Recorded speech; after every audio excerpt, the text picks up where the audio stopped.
Welcome to the sixth British turn of my solo playthrough of Axis and Allies Revised.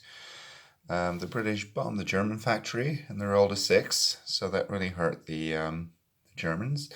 They also bombed the Japanese factory. Well, it used to be a Japanese factory here in French Indochina. I believe they caused 3 IPCs of damage.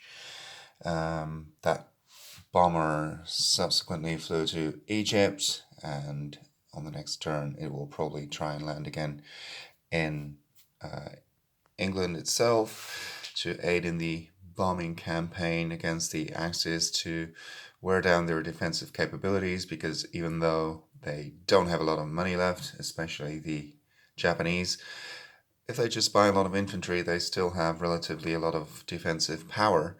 So the Allies have resorted to a bombing campaign as well to further reduce the Axis income.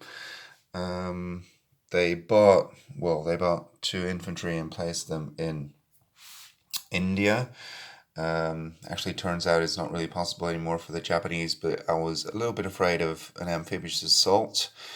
There's no limit in this game to the number of battleships that can actually participate in shore bombardment, so I was afraid these 2 battleships might roll in and roll 2 dice and they hit on a 5 or less, so chances of them actually scoring some hits would be pretty big. So I thought it would be good to place 2 infantry, but it turns out that they won't even be able to reach India with any infantry.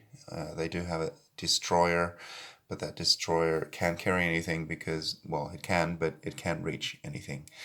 Other than that, nothing too spectacular happened. They placed a tank in Leningrad, which might be converted to a Russian tank during the Russian turn. And, they built an aircraft carrier with a fighter aboard.